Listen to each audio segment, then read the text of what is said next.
Okay, welcome to episode 207. Just going to move my microphone closer of Dude and a Monkey. My name is Ian Loring, and as always, I'm joined by Matt Foster. Hello, everybody. So, hello indeed. So this actually took less than a month after the email, and I thought we were going to be taking a lot longer to do this, but quiet week release-wise in the UK.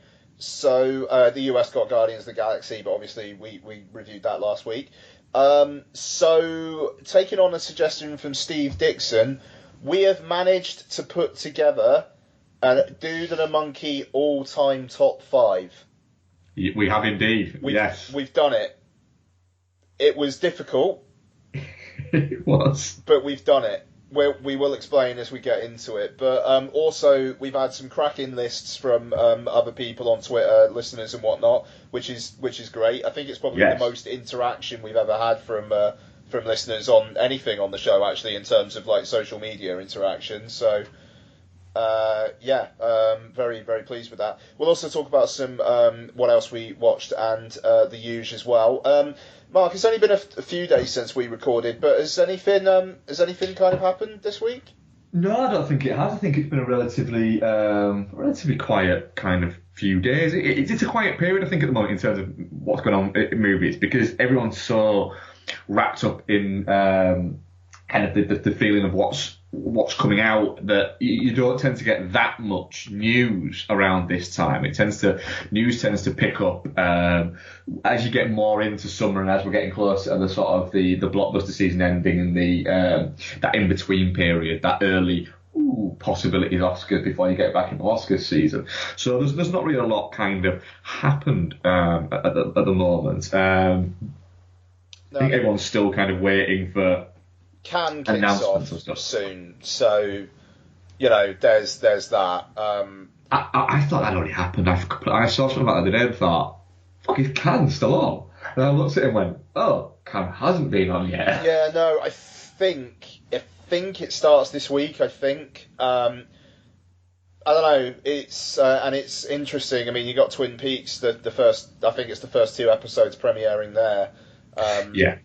Which is interesting because the guy who runs Cannes said in an interview only last year, we're not a TV festival, we're not doing TV, but because it's David Lynch, I think they made an exception. Even though they're also showing some stuff from Top of the Lake, the Jane Campion series, which is returning. So it's very much Cannes basically trying to act and pretend like it's still 100% relevant to film in a way. 'Cause I think over the past few years, it seems to be a lot of people have gone, do you know what? It's just a party film. It doesn't really matter as much to it anymore. It's more about who wore what and who was on what yacht talking to who.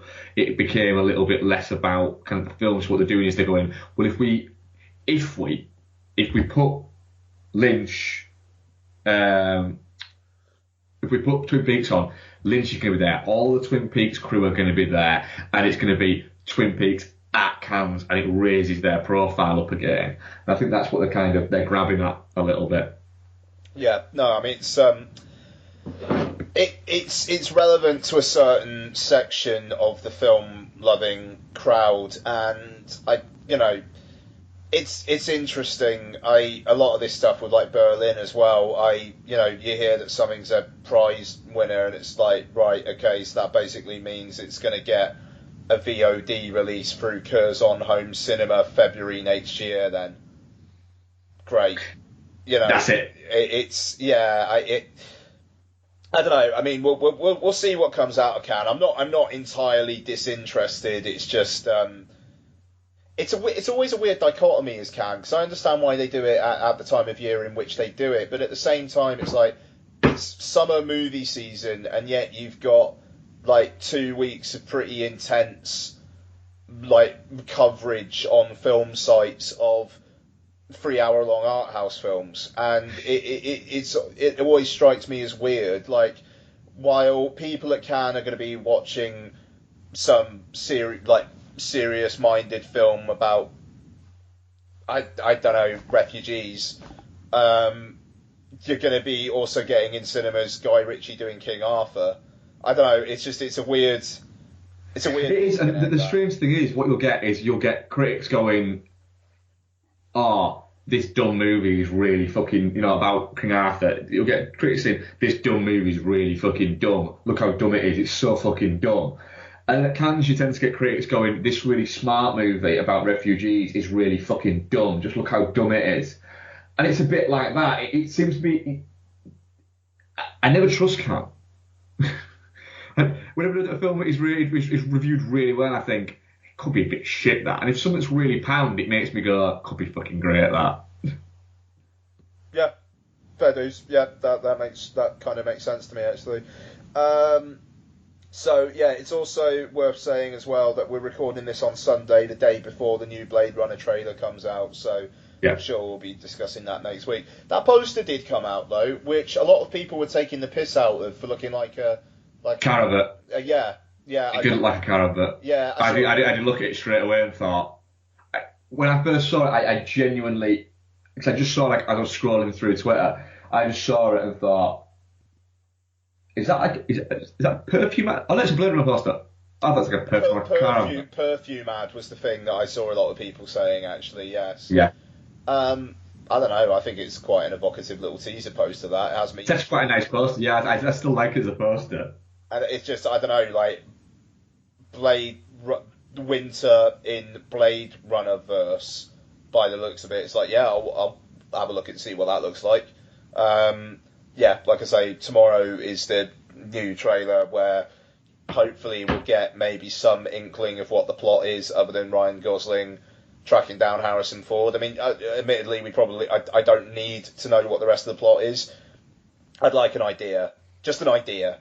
So, yeah. Yeah, I'm more or less a guide of, look, this is what it's about, but that's it.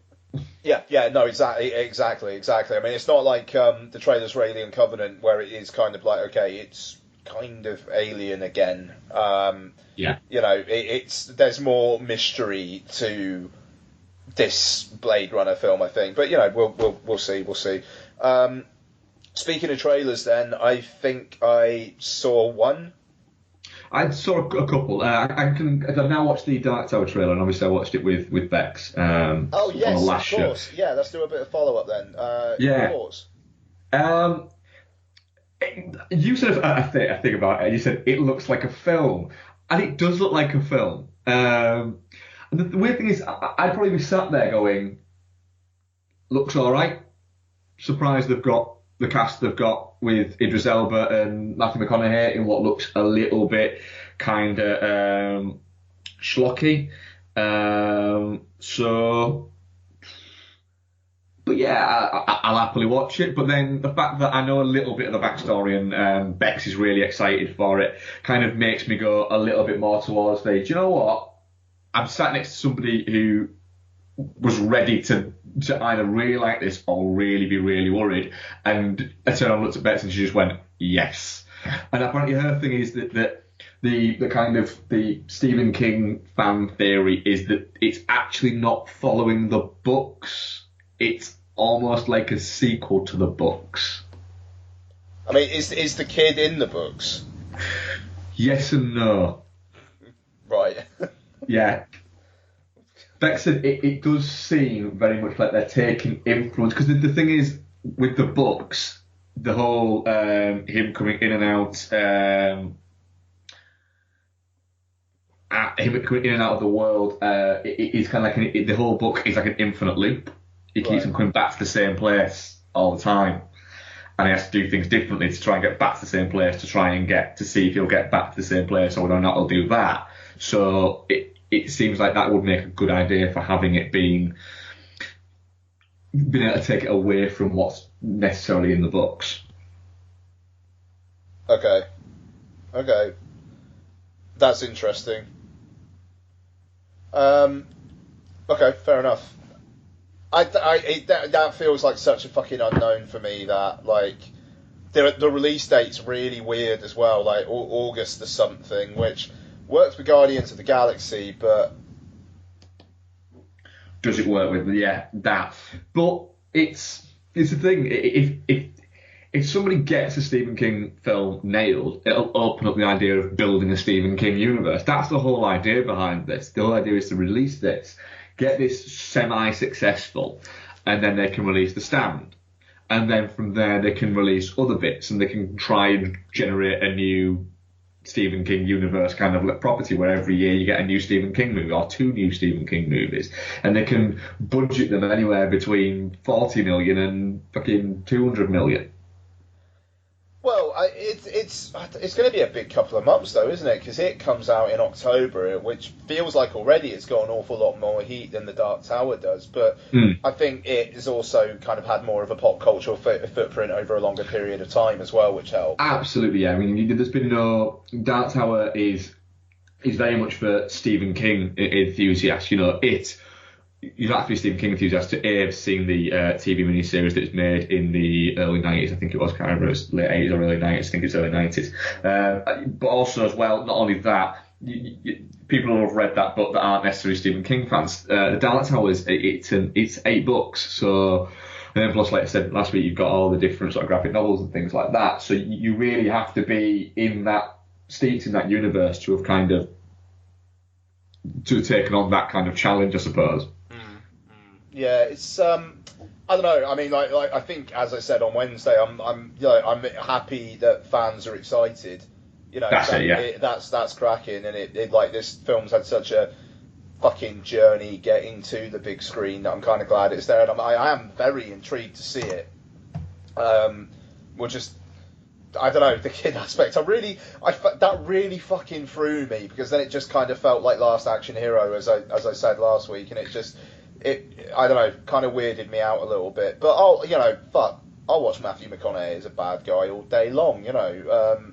And Idris Elba is a reluctant, like, anti-hero guy, sure.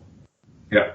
So there you go. Yeah, I understand. I'm kind of, you know, I'm looking forward to it, and I'm looking forward to it more trepidation, because I'm going to it with a huge Stephen King fan, and if it's a disappointment, I'll never hear the fucking end of it.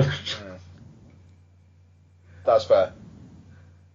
So what was the other one you saw this week? 'Cause I've got a couple of others, but what did you see this week? Well, the new Dunkirk trailer. All right. Well, before we do that, I also saw a trailer for The Hunter's Prayer. The Hunter's Prayer. We'll start again. The Hunter's Prayer.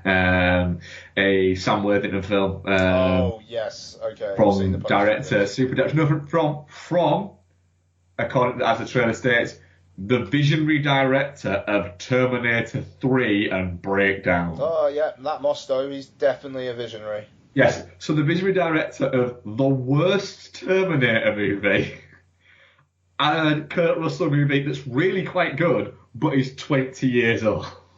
Nice. Yeah. It looks a little bit like your standard stock film of that ilk. You know, Taken, and you know, I'm surprised that it doesn't have John Travolta or John Cusack or Nick Cage in it. Is what I'll say. Right. Okay. Yeah. That will not get a cinema release. And the other one is The Big Sick. Oh, I have not seen this, the Kumail Nanjiani film. Okay, yes, yeah, this is getting some heat. Yes, it has, and I can see why from the trailer, actually, to be honest. Oh, great. Because I went into it looking at the trailer going, all right, it's an Apatow production. You know, sometimes these can be a little bit up or downy. It's directed by the guy, I think, who directed... what else has he done? He's not actually done that much, but he's been in a few kind of Apatow bits. But yeah, it looks good. It looks quite interesting. It's based on a true story as well. But you've got... Do you know anything about the story of it? No, I know it's about his relationship with his missus in real life, but... Yeah, it's essentially he starts dating a white girl, much to the chagrin of his parents, They split up because it seems he explains that they're not too happy about this. And in the intermediate time, just after they split up, she is put in a chemically induced coma. And he wants to kind of be there, but her parents, played by Holly Hunter and Rhea Romano, are kind of against the idea of him being there because they're not together, and etc. etc. So it does look like it could be quite entertaining. Actually, I'm fucking. It's over 2 hours long, which fucking worries me. But yeah, I'll happily go and see it. I think it's coming out July. Whether or not it'll get a similar release over here, I don't know. I think it might end up getting one over here, to be honest. Yeah, the kind of the critical word of mouth does kind of make me feel like it will. It feels like one that will be pre-awards season in the UK, get some decent box office, and like September, October time. It doesn't feel like an awards heavy hitter for January or February over here. No, it feels a little bit like, I think it's coming out in July in America, so it feels like what they'll do is they'll go, ooh, I wonder how big it'll be in America. If it makes a decent enough amount in America, it'll come out over here. I would probably say, like you say, September, October time. Yeah. But if it doesn't, they'll probably go, do you know what, let's just fucking stick it on fucking Netflix. Nice. I'll see it. I'll see it, yeah. Nanjiani, he's good in Silicon Valley as well, and apparently the guy's a bit of a talent, so cool. Yeah, and he's always quite entertaining on Twitter as well. He seems like quite a nice guy. But yeah, he's very good in Silicon Valley, which I'm thoroughly enjoying the new series. Cool, and the last one, obviously, yeah, Dunkirk. I feel like I don't need to see any more of Dunkirk now. Nope. We've got the scale. It seems like this trailer gives us an idea of what the kind of the story's going to be. Like, it, the whole kind of like civilians coming in to rescue them, and it looks like old fucking flop from Bing, Mark Rylance. It still fucking blows my mind that I think my first exposure to Mark Rylance properly was him playing a stuffed sock puppet thing that looks after a young bunny rabbit in Bing. It's so fucking weird that man is an Oscar winner, and now he turns up in all this big stuff. But yeah, they're like him as a civilian going in and kind of trying to like help save the day and whatnot. I mean, it looks like one of those classic see it on the biggest screen possible. As much as I watch a lot of films on my phone, I won't ever watch it on my fucking phone kind of things. Yeah, it is. I mean, the thing is, the one thing that I kind of got straight away from the trailer is the argument, I think, when Christopher Nolan said that he wanted that the budget of this movie was, was largely going to be spent on the fact that they were using a lot of practical, sorry. So I went out the wrong way. Nice. It was going to use actual ships, boats. Yeah. To do a lot of it. And people said, well, sure, it'd be easier to do CG. And Nolan's kind of thing to that was, fuck you. Well, yes and no. It would probably be easier, but for a start off, we can get hold. Boats aren't like, it's not like they are in shortage. We can quite easily get a boat that we're allowed to fucking sink. It's not that difficult. And the thing is, the reason why, and you explained it, I saw a thing where he said, the reason why CG has gotten cheaper is they don't sit down and go, right, we need a big, huge Air Force ship. We need that rendering. They don't just then sit down and go, right, we'll start and start from scratch. They go, right, we've got a rendering that we've used on this film. What we can do is we can alter that ever so slightly and move it around like that. And no one doesn't like the idea of, so hang on a minute, what was it used in? Battleship. Sorry, we're going to have the same boat. Because that's what it would be. And they'd be like, a little bit, yeah. And like, right, no. And it's the same thing as what Fincher does. just because you can do something with CG doesn't mean to say you should. CG should be there to enhance your movie, not to create your movie. No, I mean that's the thing. I mean, like Fincher, there was that like visual effects reel that was banging around a couple of years back for Gone Girl. Yeah. And it was just like that. The 99% of the CG in that film you'd never tell was CG. Yeah. Same as Wolf of Wall Street. Yeah, exactly. You know, it should be there to augment things, and you know because that was my problem with Guardians of the Galaxy Volume 2, and it's a very. The thing is, I used to roll my eyes at people saying, "Oh, it's just a bunch of CG on screen, and it doesn't really mean anything." But with Guardians 2, I kind of was like, "Yeah, it is just a bunch of CG on screen."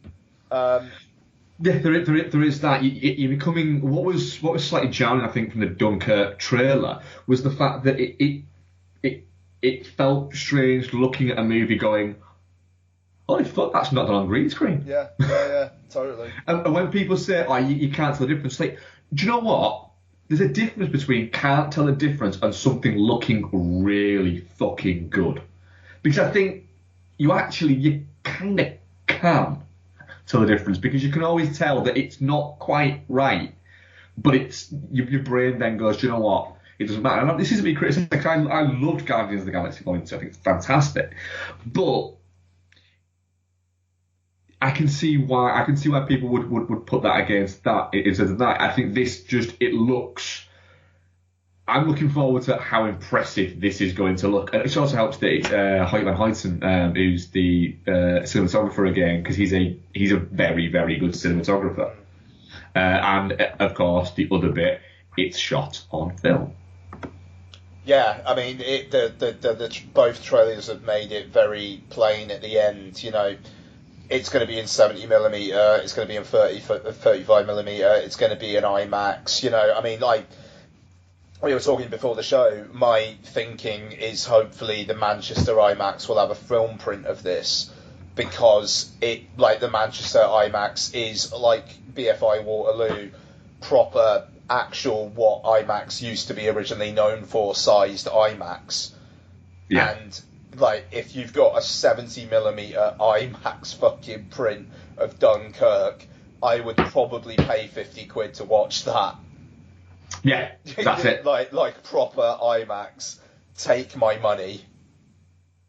Yeah, that's the thing. Like you say, it's the one of the reasons why I insisted that when we went to see Interstellar and dragged Isabel, despite the fact that she was a bit like, I wouldn't mind going to see it. I was like, no, you've got to come and see this, because it's going to be. I want you to experience something like this in the cinema, because I knew that the copy that Teach Me Now at the time was film. It was a film running through a fucking reel, and it was showing you, and it was shot on film. So the reason why I wanted that is because there's a possibility in 2 years' time that will never happen. You won't be able to do that. So, they just won't do it. They'll stop doing it. And that's really quite sad. It made me laugh that the Lost City of Z got a 35mm presentation in like one screen in London. I think the Picture House Central. Yeah. And it's like the Lost City of Z gets a film print screening. Yeah. I haven't seen that film, so I'm surprised that was chosen for that kind of what is now, fucking feels weird saying this, what is now specialist treatment. James Gray.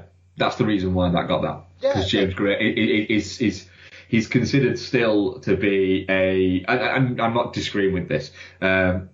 He's considered to be a proper kind of auteur filmmaker who is a little bit misunderstood. That people haven't quite realised the genius of James Gray. No, and there's a high possibility that could be true. I think he's a very, very good filmmaker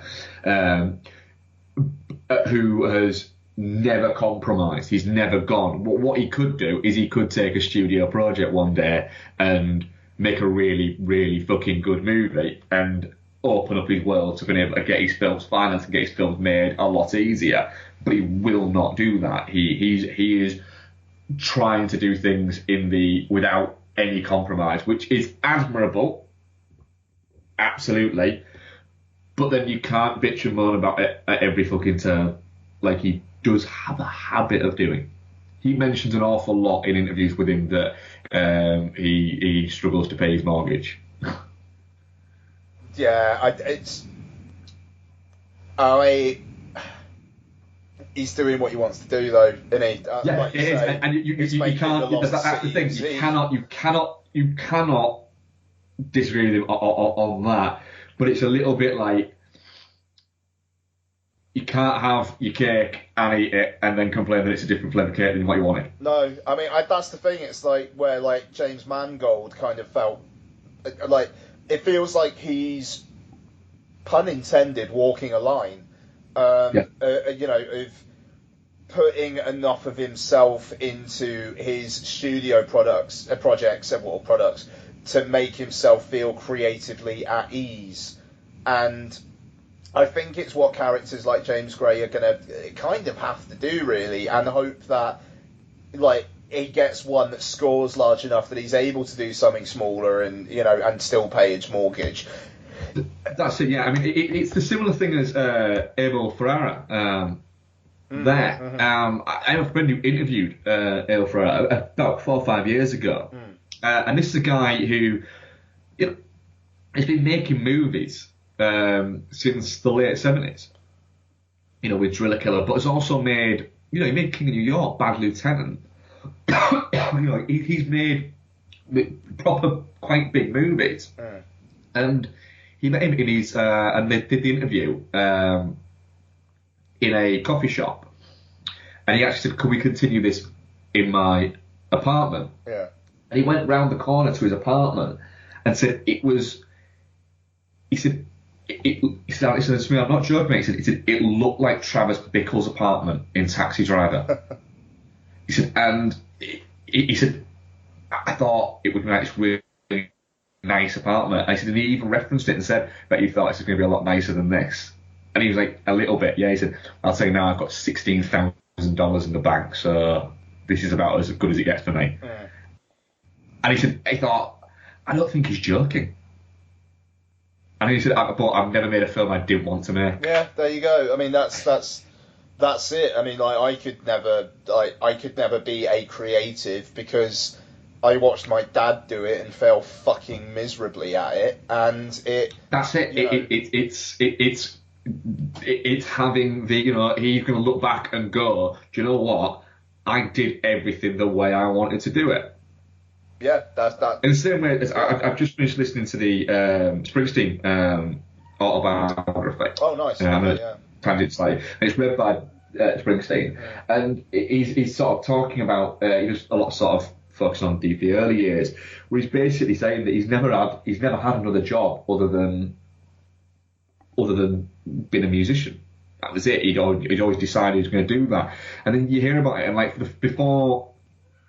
Even like up to after the release of Born to Run, the album there, he was saying that he was still sort of living off having to do like afternoon gigs, acoustic gigs at coffee shops, and was living on in like a surf shop's floor with a couple of mates. And you're thinking, that's insane. That was his fourth album, the third album. And you look back at it now and you think, oh yeah, he must have been, a millionaire since he was 25, and he wasn't. It was like it took until, don't get me wrong, the guy's quite wealthy now, very, very wealthy now. But even up to like the river, you don't think about these people and how much they've had to essentially go through. You don't hear about the decade of really fucking and putting themselves through the ringers to get to these places. It's there's a lot goes into it. Yeah, I don't know. It's just like I say, I mean, I could never do it. Like just thinking about my dad, he had a magazine which IPC Media literally offered him £1 million to acquire.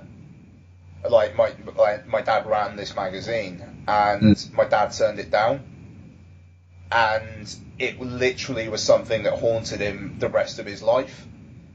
But and you know, and that's the kind, and like he never like a piece of him died basically, you know, and it's that kind of thing that worries me. But also like the position that I'm in now, you know, I've got a 3-year-old kid, I've got a wife who is like running her own photography business on the side and is trying to do the creative thing, but she still has to work 4 days a week in a day job, and she edits like a couple hours every night.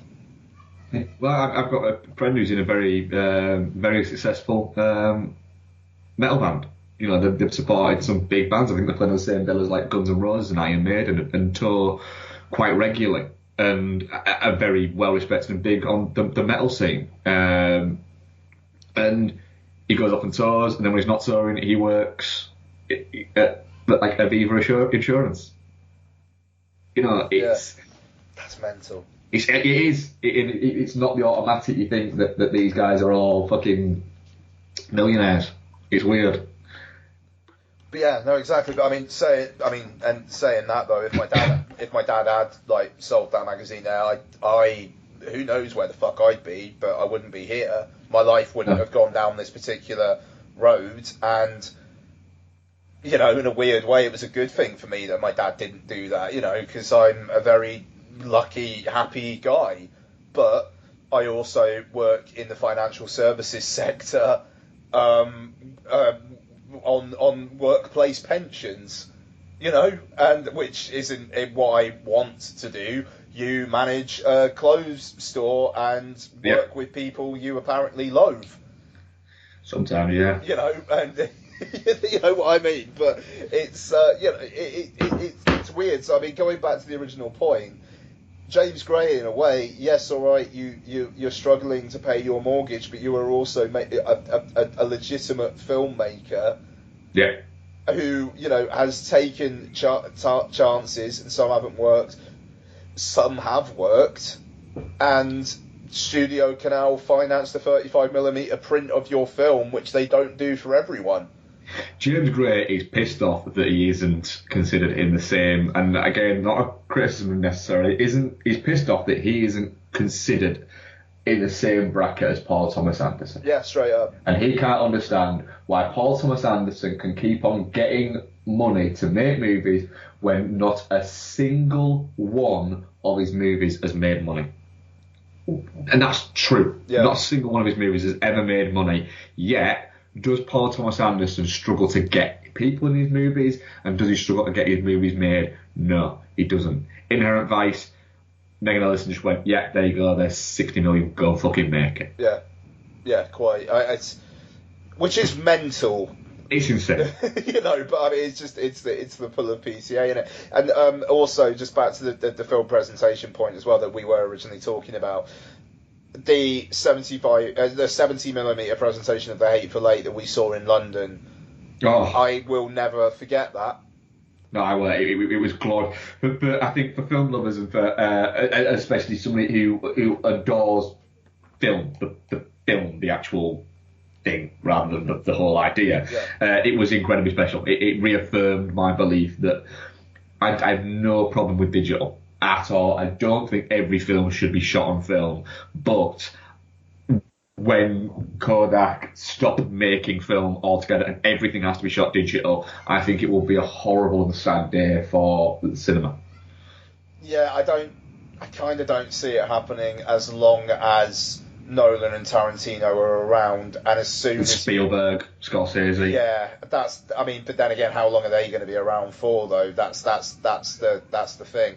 That's it, yeah. Even though I tell you what, Silence is out on Blu-ray tomorrow. I'm fucking tempted to pick that up. Like, that's going to look good. Yeah. I'm looking forward to rewatching Silence. Yeah, too right, man. That fucking there are when I almost don't want it to happen in my lifetime, even though that would mean bad things for me. But when Scorsese dies, Silence is going to be talked about.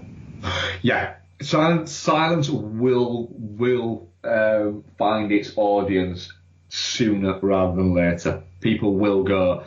The problem is with silence it wasn't that it was badly received. It's just that nobody saw it. Yeah, quite. It's very hard to sell. Oh, hi, it's New Year, and everyone's partying. You've just had Christmas.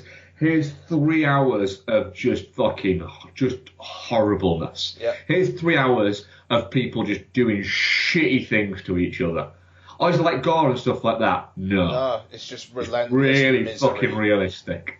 It's just miserable. You know, literally, it's like watching Trump fucking jerk off. Yeah. It's horrible. But it's beautiful and it's magnificent. It looks great, unlike watching Trump That film jerk is off. so fucking good, though. That film is so good. It is. I think next time I watch it, I'm going to be going, you know what, this is better than I remember it being. And it was in both our top 10 ones, wasn't it? Yeah. Oh, fuck, man. I still can't believe that was the most, the two women in that audience were the most disruptive audience I have had in I don't know how long. Blows my mind that Silence is the film that I had the biggest problem with an audience for. Mm. And the fact that it took somebody else having a go at them after I did for them to finally shut the fuck up. It's amazing that I don't worry as much now going to see something like Guardians or whatever new Marvel film is out or anything like that as much as I do going to see something like Silence. That's when I worry and think, fucking hell. Which middle class fucking 50s prick's gonna start talking halfway through it? Straight up, that's the thing. That film is marketed at people that are like, if you want to seem intelligent, go see this. So these two fucking mid-50s women with what looked like glasses of wine came in, and it was like, I've got fucking trouble ahead here, haven't I? And so I bloody did. You know, I just... anyway, it's actually fucking raising my blood pressure just thinking about it, so let's move on. We're really, really filling up time very well here, aren't we? We tangented like a motherfucker there. It's glorious. Right, okay, so let's do a bit of what else we watched then, because I think we both got a couple things we can speak about. So, Mark, do you want to take it away? Yeah, certainly can do. I rewatched Don't Breathe. Oh, Stephen Lang Cummy fun. Yeah. Spoiler alert. Sorry. It's I think we reviewed it actually, didn't we? Yeah, and we both liked it, but felt that it went a little bit fucking off the reservation. Yeah, and didn't it just? Yeah. Didn't feel as jarring the second time because I knew it was going to happen. When it goes in that direction. Yeah. It's still an incredibly pacey movie. I mean, it really does fucking fly by, that movie. It is in and out in like under 90 minutes. Which worked certainly in its favour because it never outstayed its welcome. The characters do act a bit fucking dumb, but then again, the characters are a bit fucking dumb. So I can kind of let it get away with it. It did get to the end. I did still think, yeah, I'd watch a sequel. I'd watch a fucking Stephen Lang gets out of hospital and has to blindly chase Jane Levy across the fucking country. Like It Follows, but it's Stephen Lang.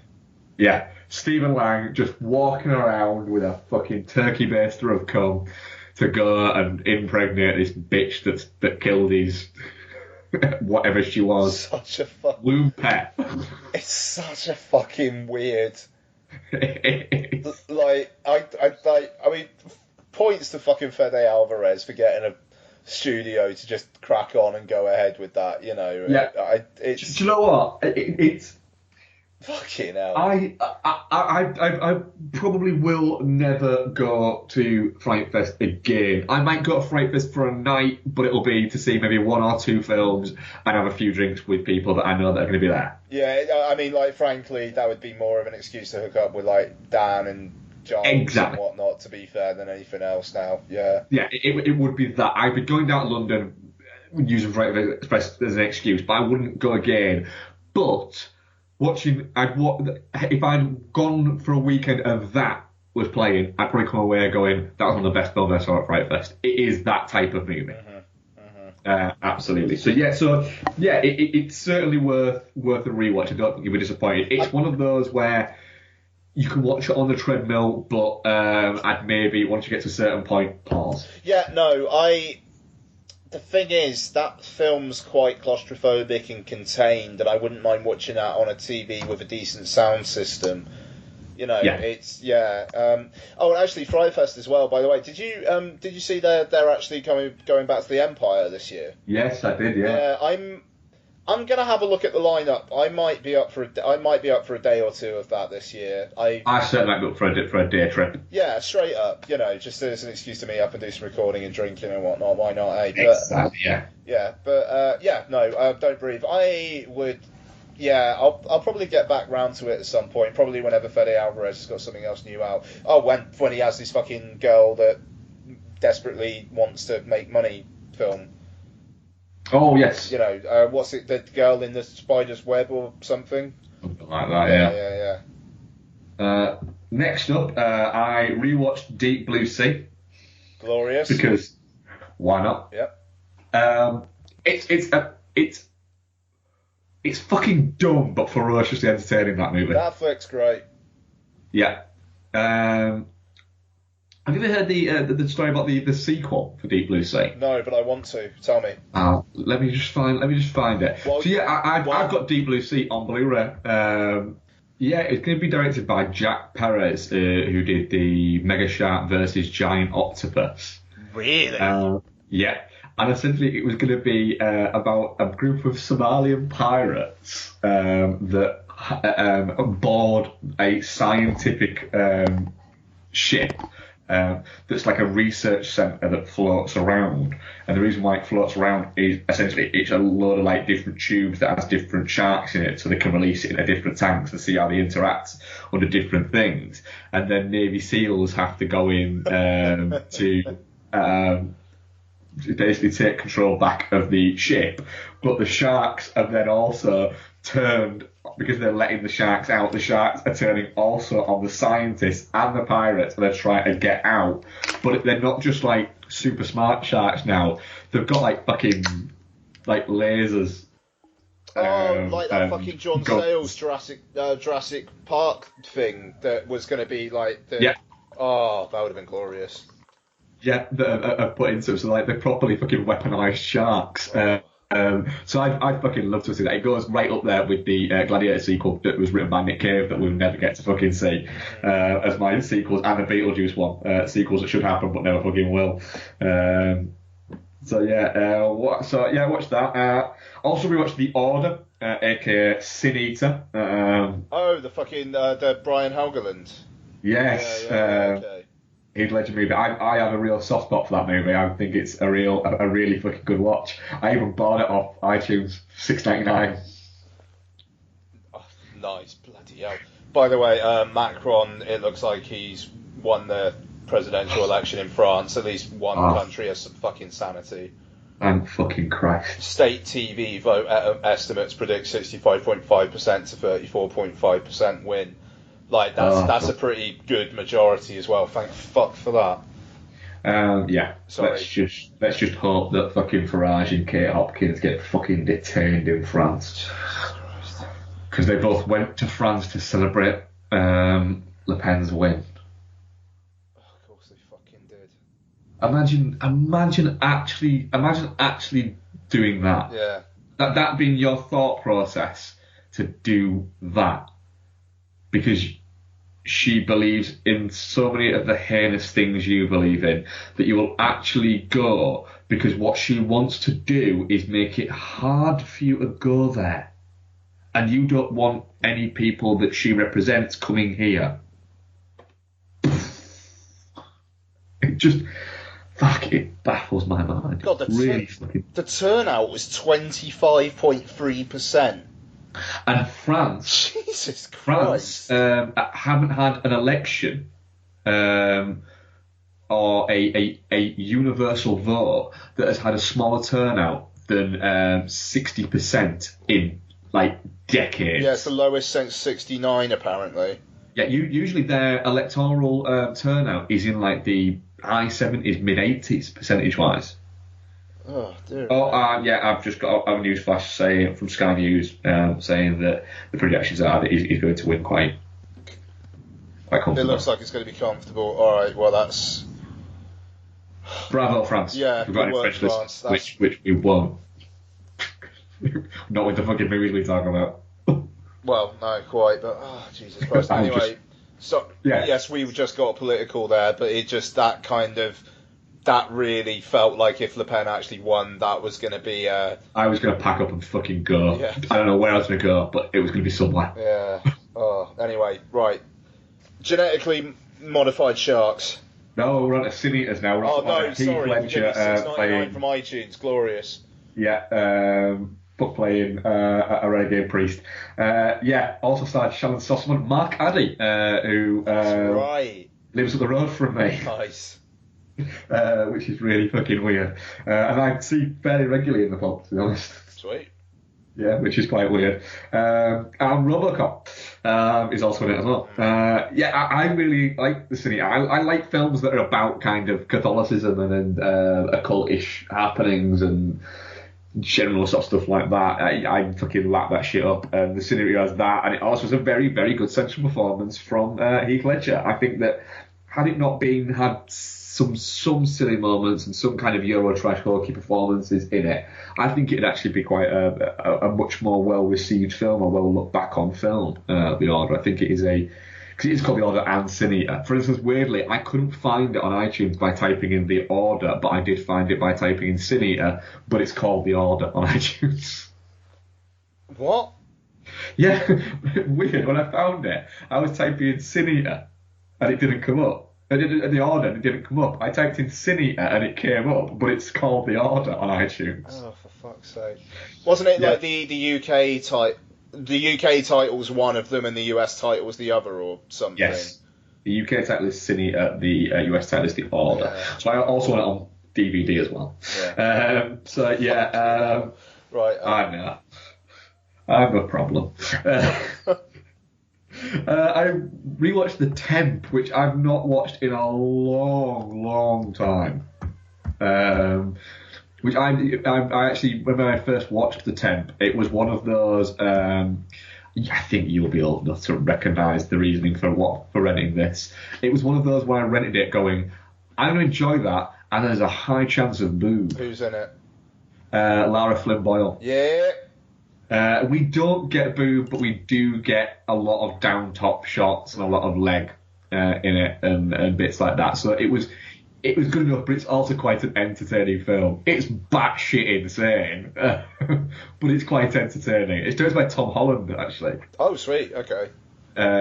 So that's actually really quite fucking interesting that he went from directing, Fright Night and Child's Play to this. Is this around Twin Peaks time?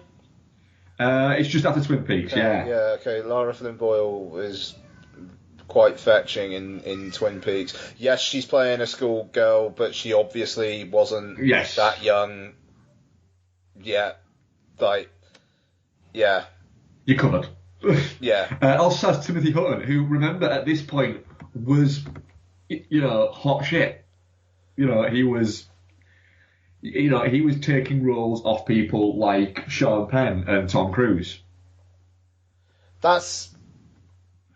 It's weird, these little moments of history. Like, thinking about going back to the Sin Eater for a sec. It was in that time when Shannon Sossamon was in quite a lot of stuff in like a 2-year period, and it felt like she was the next big thing, and then she wasn't. And literally, the worst thing to happen to Shannon Sossamon was Zooey Deschanel. It's a good shout, that. It is. She went from being like the indie fucking dream queen to being in Sinister 2. That's right. She's like she's the mum in Sinister 2, isn't she? She is the mum in Sinister 2, yeah. Fucking hell. And she was like the pink-haired girl in Kiss Kiss Bang Bang. She was, yeah. I've always been a big fan of Shannon Sossamon until I saw an interview with her around the time of the Rules of Attraction. Yeah. Which would have been 2000 and... Would it have been 1?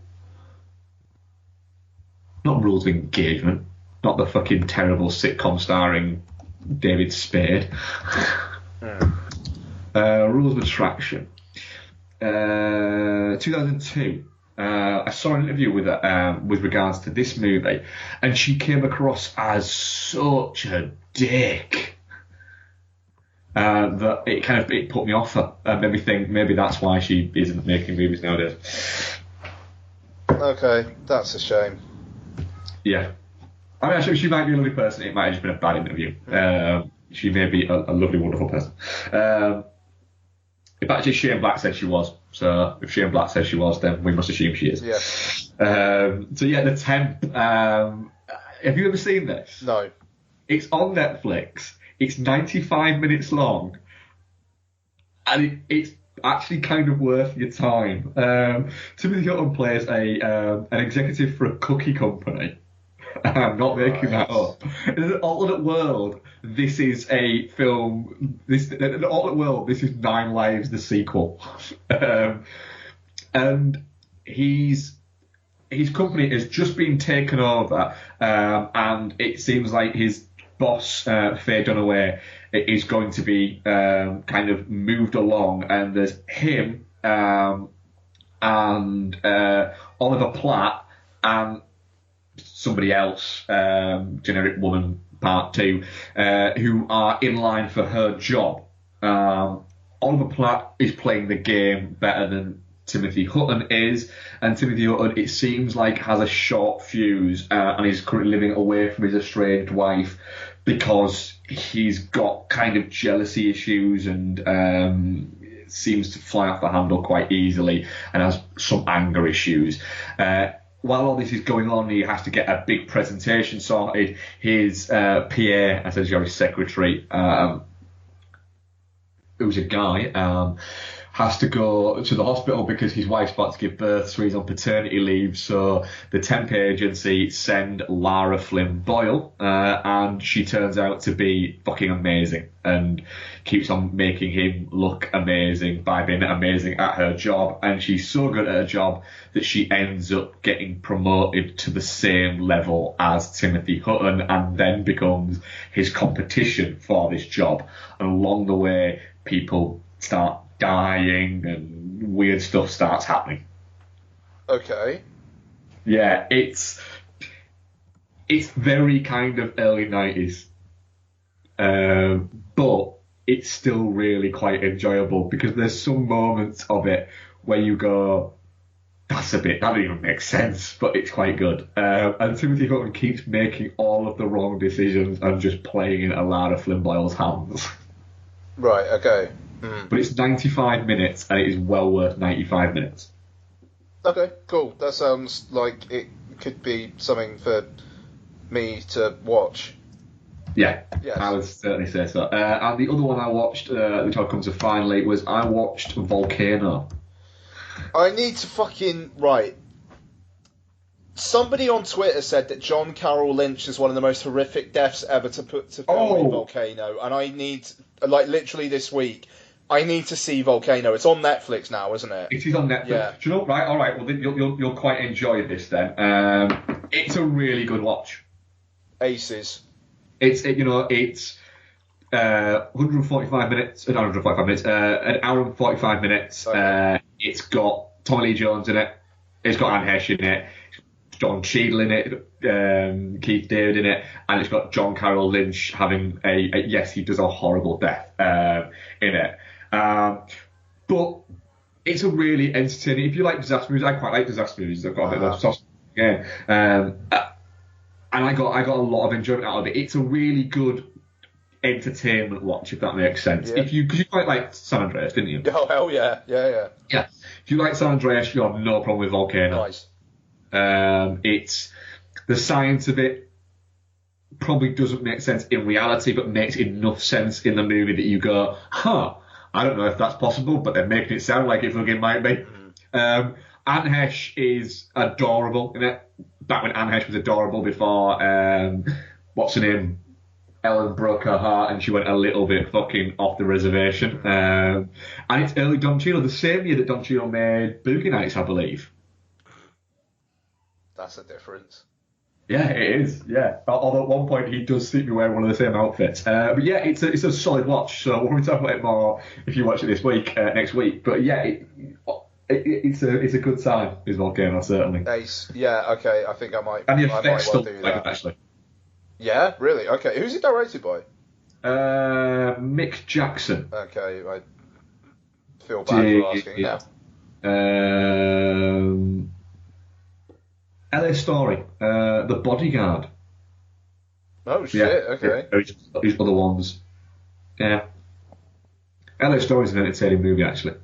Uh. Steve Martin. Yes. Yeah. That was a kind of a back in the day one, but Yeah. hmm. Yes, Volcano. I must watch Volcano. Cool. Right. Actually, you also directed the docudrama Indictment, the McMartin trial, which I believe starred great actor, hideous person James Woods. Oh my god. Yeah. No, I don't even want to think about James Woods these days. To be fair. No, I literally cannot watch James Woods movies now, which fucking upsets me because I really want to watch The Specialist again. Right, go on. What have you watched? Cool. So I've got a few things. I think I mentioned it really briefly last week, but Win It All, the new Joe Swanberg film, which is on. Oh yes, I nearly watched this the other day. Yeah. So it's on. It's a Netflix original. Written by Joe Swanberg and Jake Johnson. So Jake Johnson is Zoe Deschanel's kind of like will they won't they on again off again guy from New Girl. He's also, for people who don't want to watch a horrible TV show, he's also the scientist guy in Jurassic World, or the what's it guy in Jurassic World? Yeah, kind of the geeky guy, He wears a Jurassic Park t-shirt. Yes, and I think he was in Safety Not Guaranteed as well, Colin Trevorrow's film before Jurassic World. So, yeah, I mean, he kind of gets himself about there. He's kind of like a slightly more doughy Oscar Isaac. He is a little bit like that, yeah. Yeah, he's been in actually quite a lot, but always a little bit in quite a lot. Yeah. That's a good way of putting it, actually. So this is him front and center. So he stars as a gambling addict who gets an offer to hide a bag from like a dodgy mate of his who's got to go to jail for like 6 months. And he says, like, don't look in the bag. Don't look in there. I'm just going to pick it up when I come out of jail. I'll give you 10 grand. So Jake Johnson, pissed one night, decides, I'm going to have a look in that bag. Yeah. And he finds some, like, random shit and also a buttload of money. And what does he do with the money? He gambles it. And he's up, then he's down, and it's like, what the fuck am I going to do? In the middle of this, he's also starting a relationship as well, but trying to kind of hide his gambling self. And he also has a sponsor played by Keegan-Michael Key, who is like the of Key and Peele, who is like just the what I imagine sponsors are actually like in real life. Actually, where like he's just. Like, when the bad shit happens, he just laughs at him. And he's just like, I try so hard, this is brilliant, just pissing himself. Like, I try and give you this advice, and you just basically, like, shove it up your ass and just go ahead and do your own thing anyway. This is brilliant. And, like, he's really funny in it, actually. And the thing is, it's a portrayal of this gambling addict, but he's not like scum of the universe kind of guy. He's a guy who has a problem, but it doesn't immediately make him trash. Even though when the instincts take hold, he does bad things. It feels quite well rounded, and I like Joe Swanberg's stuff. Yeah, I do as well, actually, Yeah, so if you don't like Joe Swanberg's stuff, this probably isn't going to change your mind. But if you do, you'll have a good time with it. I think it's about 85 minutes long. All of his films are always 85 minutes long. Yeah, straight up, And I will say the ending something happens at the end which feels really weird and artificial, and you'll know it when you see it, and it leads to an ending which kind of feels like it just stops. And I wonder if there's an insinuation that I'm wondering whether it's kind of making of something that's going to happen, and I'm not entirely sure. I'd like to try and remind me when you watch this. Try and remind me, because I've got a question to pose to you, but I won't just yet. I'll probably be watching it this week. Okay, cool. Yeah. Good flick. It's a good flick. Good. So, also, I rewatched Fantastic Beasts and Where to Find Them, which, because Donna wanted to watch it, which I think is still a good little blockbuster. I know you're not interested in the slightest, but it does its thing. I'm looking forward to seeing Catherine Waterston in Alien Covenant, just because after watching this, she's very good in Inherent Vice. Yeah. But with this film, David Yates' direction basically seemed, look worried. Now look worried. Now look charmed by Eddie Redmayne, but also a bit worried.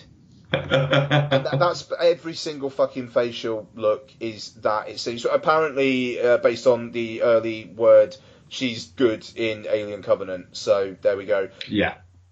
By the way, I think I've guessed the ending of Alien Covenant. Genuinely have no idea. It's just there's apparently an ending which is like, shit, I need to see the next one right now. Do you know what I think the ending is? Go on. David or Walter, one of the Michael Fassbender characters, somehow gets impregnated by a neomorph, which is what they're calling them, and that's how they become xenomorphs.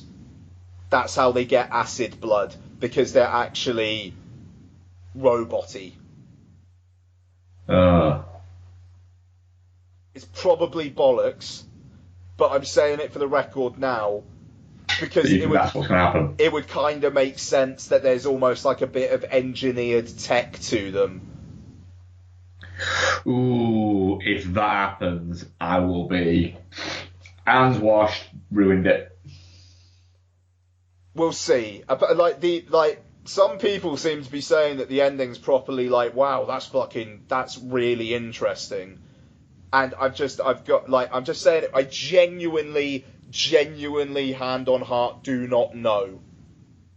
I've read a few early reviews and I'm done now. It seems like the general consensus is it is better than Prometheus. How much better is going to be down to you, but better than Prometheus. And I'm fine with that. I'm seeing it Thursday, and I'm not going to read anything else now, but I'm saying right now, we'll be discussing it next week. I think that's what the ending's going to be. It's probably going to be bollocks, but there you go.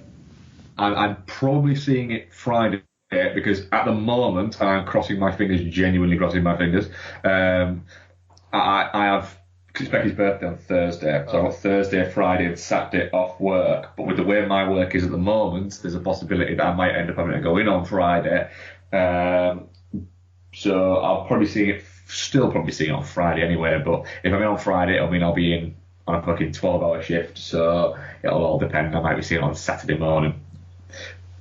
I got kind of lucky, actually. Cineworld did this thing where it was an Alien Super ticket, where it was like you see Alien Director's Cut and Prometheus one day, and then you keep your ticket, and then 2 weeks later you see Alien Covenant the day before it comes out. Oh yeah, is that in 3D? I don't think so. I saw a thing about that. Is that at the Cineworld one? Yes, it is. I saw a thing about that it's 3D. Okay, well, I'll ask about that and maybe have to buy a pair of glasses, because I didn't go to the Alien Director's Cut Prometheus thing, but then they still had the tickets available, and unlimited, it was free. So it was like, fuck it, go on then. It didn't say anything about it being 3D. That's interesting. And usually you have to pay extra for 3D at Cineworld. Maybe, I don't know, maybe I might have just, it was just something I saw on Twitter where somebody had mentioned they're going to do, what is it? Oh, I appreciate it. No, thank you. But I'll look at that. To be honest, it wouldn't stop me from fucking going. No, I mean, that's the thing, it won't stop me from going. Even if I've got to see it in 3D, I will, because I just want to get that film over and done with now. It's just like, because I'm kind of feeling like I'm gonna like it. Do you know what the weird thing is with Alien Covenant with me is? I think that I'm most looking forward to Alien Covenant about Danny McBride. Yeah. Seeing him in a proper straight role. Yeah. I'm looking forward to that. I'm actually really. I'm in my brain. It's going. I'm probably making in my brain Danny McBride out to be a much better actor than he probably is. But I'm looking at him going, this is it. This is his first step to be a fucking Oscar winner. I don't know why. I love that his character's called Tennessee. It's just it's perfect. I think he's going to be one of the last 2 or 3 people. Oh yeah, without question he is. Like, he might even live. I'd be so happy if it's an Alien film and Danny McBride is one of the only survivors. I'd be fine with that. Yeah, I think it's going to be him and Catherine Waterston. I think they're going to get away, and then there's going to be some android alien action at the end. Yes, they're setting up what... They're not going to kill off the entire fucking cast like they did last time. No, I mean, apparently Noomi Rapace is in this one, in terms of you find out what happened to her character, but I've got a feeling it's a flashback. It's a flashback. Yeah. Yeah. She hasn't gone back to... And I'm now... I juggle with the fact is that Becky's saying, I'm watching Prometheus again before, what is it? And I'm just going, oh, fuck you. No, I'm going to watch Prometheus again before it, just because it's going to make Alien Covenant better by comparison. All right, can we agree on something then? Go on. We are both going to watch Prometheus this week, and we're both not going to talk about it next week. Well, I mean, I think we could probably talk about it in relation to the review. Absolutely, yeah. Yeah, no, that's fine. That's fine. I think we have spent I think we spent more than a day of our lives talking about that movie. Yeah, no, I mean, for not long-term listeners, like, we did it will still be on the feed. We did a kind of a almost retro review of it on the train going to Knowles Stag. We did, yeah. So that would have been 2 years ago, February, March. February, March, 2 years ago, yeah. About then, so feel free to look through the archives. It'll probably be pretty obvious. But we also, you, me, Noel, Donna, Becky, went to see it at the Manchester IMAX, and you, me, and Noel then proceeded to maybe spend about 5 hours talking about it. I think 5 hours is generous. Yeah, it probably is. Just at one point, it was like a therapy session. At one point, we were drinking in a bar across the road from Noel's house at the time, Noel's flat at the time, and Claire and I'm sure I'm not misremember this. Claire and Donna actually went to a different table because they were sick of listening to talk about it. They went outside. They went outside, yeah, and then when they came back in, they said, I remember Donna turned around and going, holy fuck, are you still talking about that same movie? Yeah. And we were like, yeah. And then we were still talking about it when we went back to Knowles for drinks. Oh my god, that fucking film. Yeah, but I'm gonna watch Alien again, as is my want, because I really fucking love watching Alien, as we might be about to discuss. I will watch Prometheus, because there are things to like about Prometheus. There are visually, it's fucking great. There's a lot of visuals in it. So there's that, just fucking that film. But hey, anyway, we're running long. We Do are. you have a deadline today at all? I've got another good half an hour or so. Yeah, okay, alright, fucking hell, man. The main event's going to be curtailed then, isn't it? Right, okay. I rewatched Trance, which is on Netflix now. All right, yeah. Have you ever seen this? Yeah, we reviewed it. Oh, yeah, we did, didn't we? Yeah. I don't like it as much as I did first time round, I don't think. I think that the revelation-y type stuff is a bit... Well, really? Becky mentioned this. We were looking for something to watch, and she went, Trance, and the way we do when we pick movies, a lot of the time, if whoever's choice it is to pick the movie, it'll be like throw out a lot of movies and I'll give you reasons for why we shouldn't or shouldn't watch it. And she said Trance, and my response was no. She's like, why? I'm like, Rosario Dawson's got a weird looking vagina.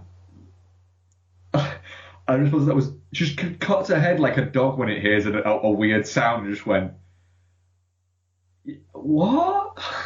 The thing is, I was watching it on the train when that scene happened, so I kind of was looking round to see if anyone was seeing what you were seeing. Totally, yeah. So like when I watched The Loft next to a woman on a train. That's a fucking film. Christ. I literally was tilting my fucking iPad towards it during the credits, going, "Look at all the boobs." Yeah. Oh, The Loft. I like The Loft. I know you do. Trance. Yeah, the ending, which is trying to be both twisty but also like emotional. It's like kind of try and be one or the other, please. I don't think you can really get away with both. It's because I kind of remembered where it was going about halfway through and just thinking like that's such a fucking weird tonal shift. Yes, it is. Yeah. Like, just, I won't, actually, I think Trance is relatively underseen, so I'm not going to say, but I actually really like Vincent Cassel in it, but Vincent Cassel's good in everything. And I like some of the visual motifs and, like, the hypnosis sequences, I think, are actually really well done. But yeah, not as high on it as I used to be, I would say that, but it was a solid enough rewatch, actually. And finally, before we get to the main event, I watched Mindhorn. Oh, yeah, you did, yeah. Yes, so this is the Julian Barrett and Simon Farnaby written film about a failed actor who was a TV detective called Mindhorn, who filmed this, the series was filmed in the Isle of Man in the 80s. Cuts to today, he disparaged the Isle of Man while drunk on Wogan, so no one there really likes him, and he went off to Hollywood to be a star and it didn't work. A serial killer known as the Kestrel will only talk to Mindhorn, so he's offered basically the role of playing Mindhorn again for the police, and he sees it as an opportunity to kickstart his career. Julian Barrett is very good as Mindhorn. There are enough jokes in it that hit to make it worth seeing, but it does overplay the jokes a bit. The failed actor who thinks he's hot shit but he's actually cold diarrhea thing is very, very, very played, and this plays those played notes repeatedly, but there's enough in there. Julian Barrett is stuck in a paper mache suit for the vast majority of the third act, and it's very funny. This was really directed by Steve Coogan and Ridley Scott. Oh, sorry, produced. Yeah, Ridley Scott executive produces it. Steve Coogan's in it, and he produces it. Kenneth Branagh's in it. Well, I remember when Mighty Boosh became a big thing. And I remember reading a thing about it where Julian Barrett and Noel Fielding basically said that when they made Mighty Boosh, it was partially funded by Steve Coogan. Yeah, Baby Cow Productions. And they produced it, and it ended up going on to. They wanted it to be on Channel 4. And Steve Coogan instead sold it to the BBC. Julian Barrett maintained at the point that said, I think you just did it just to piss us off because we really wanted to be on Channel 4, so he actually accepted less money off BBC just to be a dick. And somebody asked Steve Coogan about it in an interview, and he went, oh yeah, obviously. So whether or not he did, you don't know, but it wouldn't surprise me with Steve Coogan, and he's always been in Julian Barrett's kind of camp, and has always kind of like believed in him and thought, you know what, this guy's got it in him. Yeah, no, absolutely. And I mean, Steve Coogan's in a couple of scenes. Yeah, it's weird. The Scott Free logo appears at the start, and it's like, what the fuck? Because the thing is, right, there is a logo for Isle of Man film that literally looks like someone took a JPEG and stretched it in Microsoft Paint to fit a scope frame, and then just exported it into Final Cut Pro.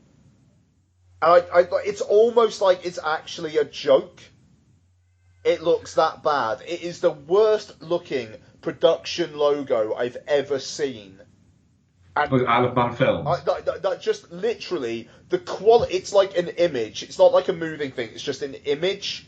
It is the worst quality image I've seen put on a cinema screen. I think probably since I watched 28 Days Later. Like it looks like properly fucking. If they want to paint Isle of Man film as an outfit that works out of a fucking caravan, that's how you do it. Is it the one with the different little boxes on it? Yeah. Yeah, I'm looking at it now. Yeah, it's not really a good one. Low res. I'm genuinely right. Maybe I'm going mad. It almost seems like they're actually taking the piss out of themselves. It wouldn't surprise you. Oh my god. And then the Scott Free logo comes up, and it's like, what? And if Kenneth Branagh's in it. And it's like, what? But it's funny. It's funny enough. I'd watch another one, in all honesty. Is it like a Tuesday fucking night Netflix totally. watch? It's Studio Canal, so it will probably be on Amazon Prime by the end of the year. End of the year, yeah. You know, and 100% worth it. I'm glad I saw it. You know, I'm glad I supported it.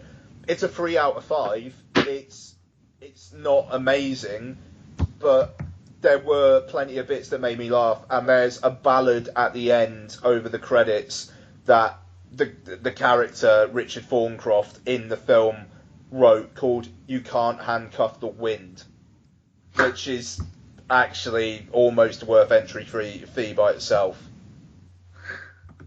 It's wonderful. You can't handcuff the wind.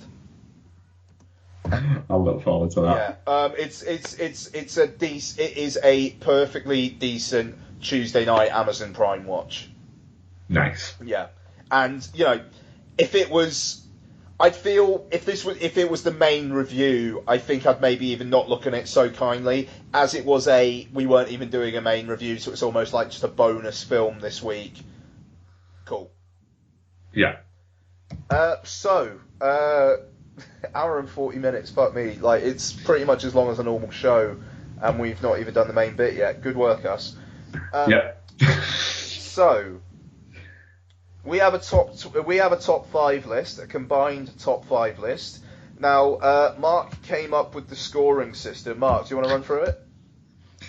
Basically, we give each our 25 top movies, and then from there, we assign a point for number 25 and 25 points for number 1, which was literally thought up on the fly and on the spot, and then came fucking unravelling spectacularly. We actually submitted our lists, and there was only a few crossovers, so we were going to go for the top 10. At one point we were going for the top 20 if we could. We managed to cobble together a top 5. We have indeed. So we'll let's go through the films on our list. So these are all films that came up on our own lists, but did not come up on both lists, so we're not in the top 5. Yes. So Mark, why don't you take it away? In reverse order. Obviously not the ones that we're going to actually talk about, though. Not the ones we're actually going to talk about. Right, okay. So... I think I'm right in saying your 25 is one that we are going to talk about. Yeah, 24 is Django Unchained. 21 is Pretty in Pink. 20 is Point Break. 19 is Interstellar. 18 is Hot Tub Time Machine. 17 is Streets of Fire. 16 is Midnight Run. 15 is Big Trouble in Little China. 14 is The Wolf of Wall Street. 13 is Weekend at Bernie's. And 11 is Platoon. Ian, do you want to give us your 25 down to 11, down number 11? Which ones you can actually say? 25, Sorcerer. 24, RoboCop. 23, Boogie Nights. 22, Donnie Darko. 21, Drive. 20, Star Trek 2. 18, Close Encounters. 17, Thief. 16, Suspiria. 15, Mulholland Drive. 14, My Neighbor Totoro. 13, Inglourious Bastards. 12, Empire Strikes Back. 11, Fuck You Academy, La La Land. Can I just point out? Oh no. Just one thing. No, it's not. It's not. We've made a mistake. Okay. Across 50 movies, of which we've got 40 different movies. No, 45 different movies. Am I right in thinking that we've only got three Academy Award winners that won Best Picture? Oh shit. Okay, hang on. Have a look at yours. How many have you got in yours? I've got 2 in mine. Best Picture. Best Picture. I think I've got 2. 1, 2. Which are your 2? One That Shall Not Be Named and The Godfather. Well, one of the ones that shall not be named didn't win Best Picture, did it? Did it not? I think so. I'm pretty fucking sure it did. Our joint number 1, yeah? I don't think that won Best Picture, I don't think. Nah, I'm sure it did. nah. It definitely did. Sweet Home Alabama? Defo.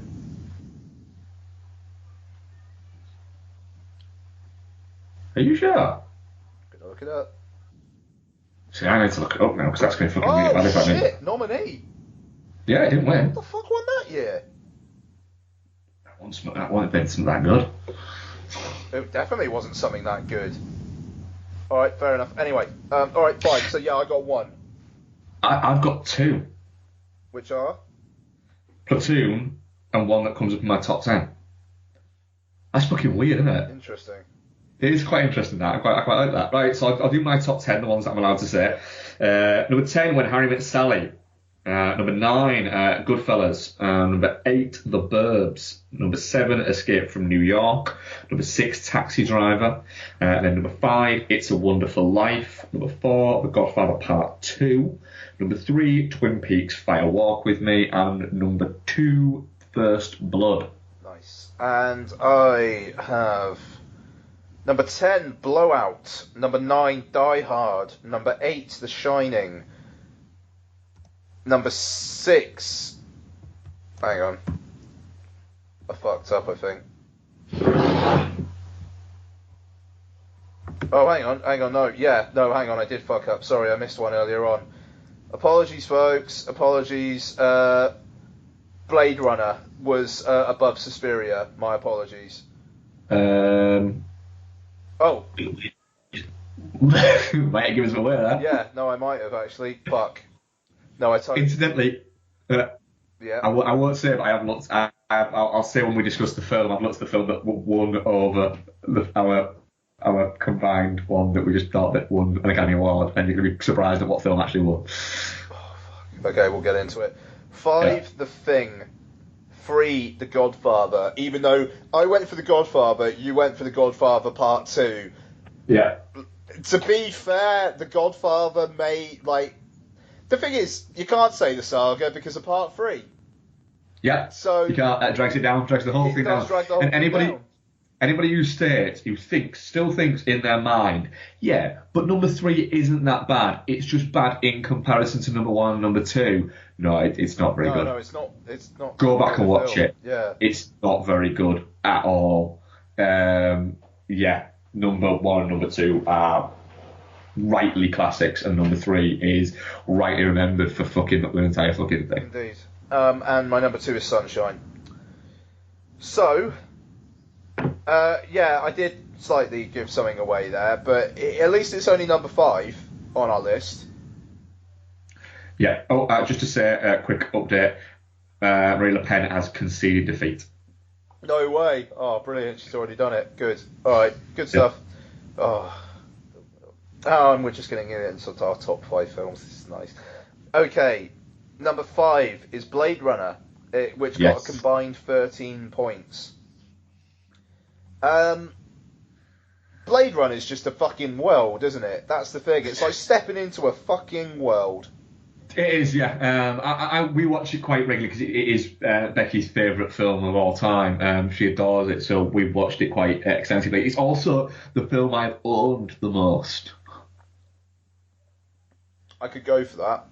In terms of the amount I own it, I have owned on Blade Runner, just off the top of my head remembering, I have owned a VHS copy of the director's cut, a special edition copy of the director's cut on VHS, which came with a little still of the film, a Laserdisc copy. Oh, fuck, yeah, that's good. Of Blade Runner. I own one of those. I don't have it in my house, but I do own one. My uncle's got a Laserdisc player, so I just gave it to him so he'd have that. Instantly, that has a director's commentary on it. Also, I've owned it on DVD.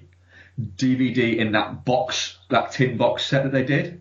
The DVD of the Ultimate Cut as well. I also own it on Blu-ray 3 times. The Steelbook, the box set that had the little car in it, and the Ultimate Cut as well. So Social Networking, wasn't it? It was Social Network, was it? Yeah, I'm sure it was Social Network. Okay. No, sure it was Heat. It was Heat. Yeah, it was Heat. Okay, well that just gave away number 3. Never mind. So yeah, number 4 was Heat. So it's a fucking masterpiece. Heat. it is. It genuinely baffles me, right, that he isn't held weirdly in higher regard. It's kind of like there was another film in 1995, it was Seven, that kind of happened and was frankly verging on being a masterpiece. But neither of them got any awards buzz or any noms for anything, I don't think, and yet they're the best movies probably that were released that year. Yeah, I mean, the thing with Michael Mann, I suppose, is the fact that people kind of slightly seem to take him for granted, and he's not made a film that's been universally liked in a long time. Like, what, Public Enemies, Black Hat, it was just on the tip of my tongue there as well, and I've lost it. Miami Vice, that was it, of course it was. These are films which are liked by... The people who like them really like them, but there's also a lot of people who don't like them. Would you say then that his most universally liked movie is The Last of the Mohicans? I'd probably agree with that.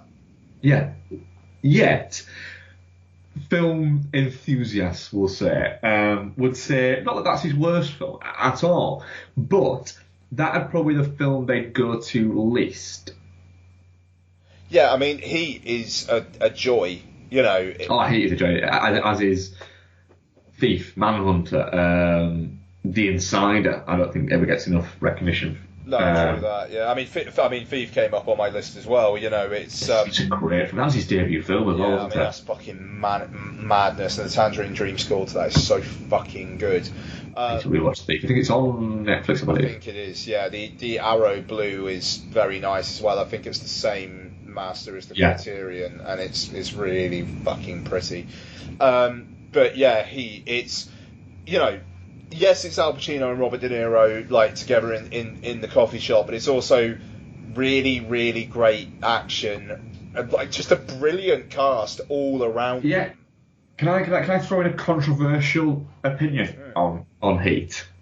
Shoot. I think the best performance in it is Val Kilmer. Yeah, maybe. I think Val Kilmer. He doesn't steal the movie because he's not that much better, but I do think that Val Kilmer's performance in that film is very, underrated because he gets caught up in the wave of Pacino and De Niro and that was all that him and to an extent I think Tom Sizemore the same kind of goes under the radar. I mean Tom Sizemore is a tragic fucking lost in the fact that he has issues that have stopped him from reaching the heights that he could have reached as an actor. I think I once a while ago actually wrote a thing for the now still out there but now no longer updated to Watch Pal about how everybody that was pretty much everybody that was in Heat hasn't really hit that high again in the 20 odd years since it was released. Well, Dennis Haysbert was the president in 24, but I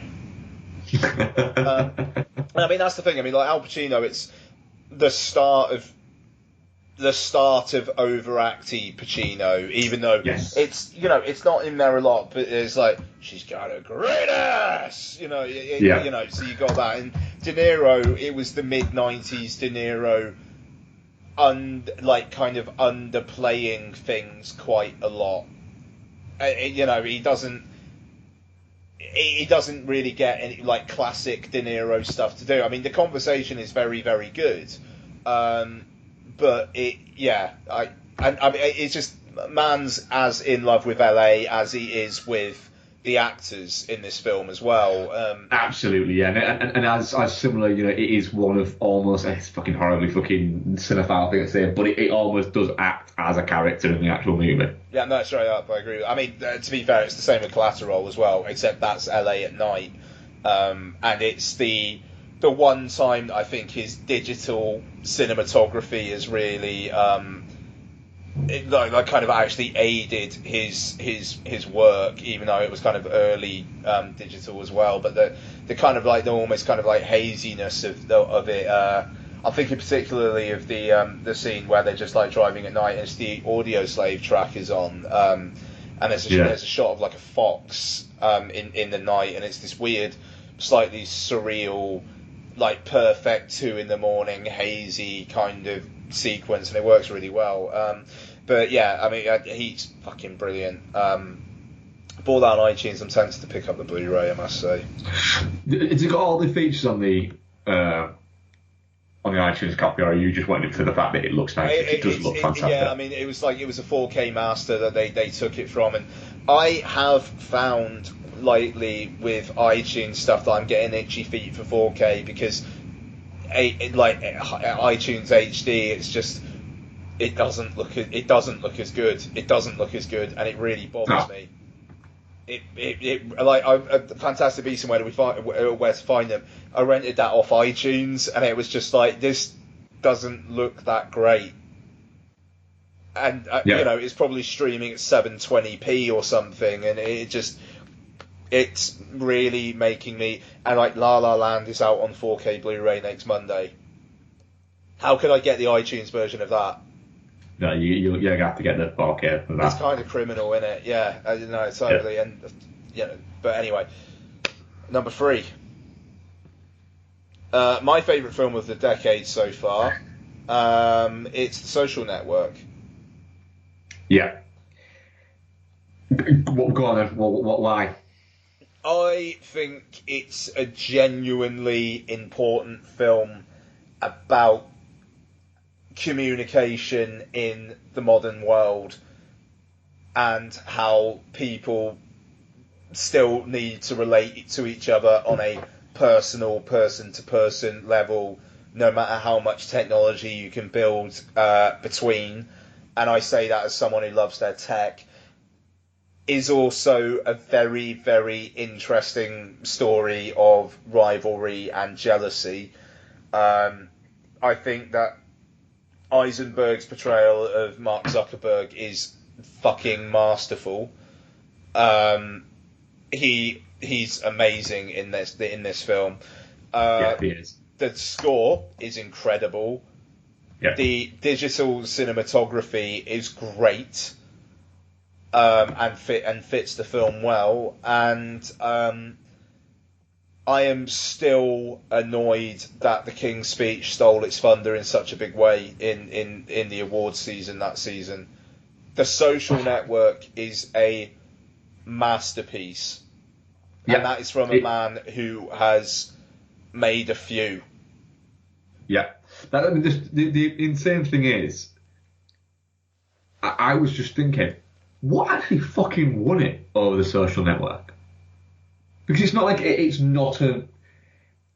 The fact is, it was bogged down by the idea that it was that Facebook movie. You know, I remember people after it, before it came out, after Zodiac had performed, not fantastically to be honest, at the box office, but was again a fucking masterpiece.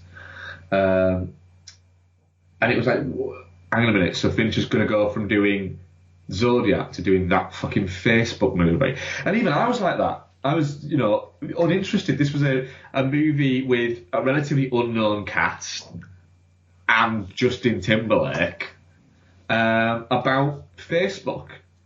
You know, and amongst the time when you know, early adopters to Facebook had started to get a little bit of that Facebook fatigue because, you know, all your aunties were on it. So there was that, and it kind of felt like, hang on a minute, dude, you should be doing more with your time.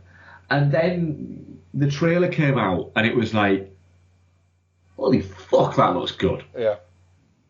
That's a good trailer. And immediately you sat up and sort of started taking notice. And then you started to think, hang on a minute, they're good actors though.